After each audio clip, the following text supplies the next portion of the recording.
Allez, pour les WOD bonus numéro 1 pour le samedi 6 février. Après, donc, notre petit warm-up. On a 3 tours à faire. Sur ce warm-up, on a 12 air squats pour commencer. Les air squats, je le rappelle, on est sur pied largeur de bassin. Pointe de pied et genoux légèrement sur les extérieurs. On essaie de toujours garder ce buste bien droit et aligné. On fixe notre point devant nous et on contrôle notre descente pour passer le creux des hanches sur la ligne des genoux et remonter sur l'extension complète.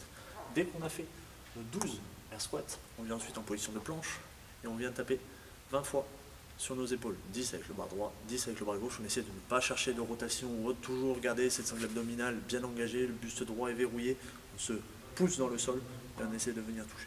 D'accord ? Ne cherchez pas à vous relâcher, toujours une tension forte, les épaules actives sur ce mouvement. Gardez aussi une légère tension au niveau fessier, au niveau des jambes, toujours un petit peu en tension. Ça vous aidera quand on vous demandera de vous suspendre de nouveau au retour des réouvertures des salles.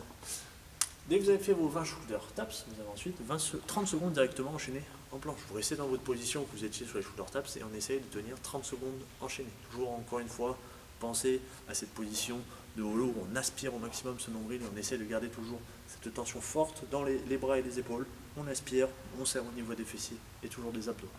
Dès que vous avez fait ces 3 exercices sur 3 tours, vous avez une bonne cartouche pour attaquer le week-end. 42, 30, 22, 10 sur 3 exercices. Le premier exercice, un peu technique, qui va demander quand même pas mal de mobilité pour la plupart, avec la charge au-dessus de votre tête, donc soit avec un sac, soit avec une dumbbell, vous avez des overhead squats à réaliser. Donc la charge est au-dessus de la tête, on contrôle, comme sur notre air squat de l'échauffement, la descente, on passe au creux des hanches sur la ligne des genoux, on remonte. À deux mains, ce sera plus facile avec un sac.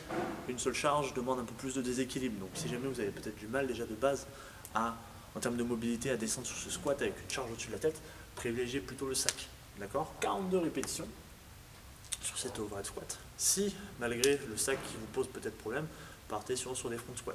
Gardez cette charge à vous et partez sur des squats classiques. Okay ? Dès que vous avez fait les 42, vous avez ensuite les step-up. Vous gardez votre charge devant vous et vous montez une jambe après l'autre pour marquer l'extension complète. Okay ?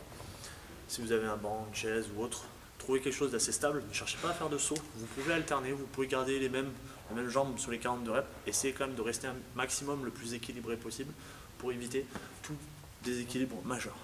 Et enfin de tout ça, 300 mètres de course, ou sinon 1 minute 30 de montée de genoux ou de montée de climber en position de planche. Si vous voulez alterner un peu des deux, vous pouvez. Dès que vous avez fait donc ces 300 mètres de course, vous avez fait donc 42, 42, 300 mètres, 30, 30, 300 mètres, 22, 22, 300 mètres, 10, 10, et on termine par la course. Chargé, ouais, très chargé. Bon courage à vous pour attaquer ce week-end, et à la prochaine.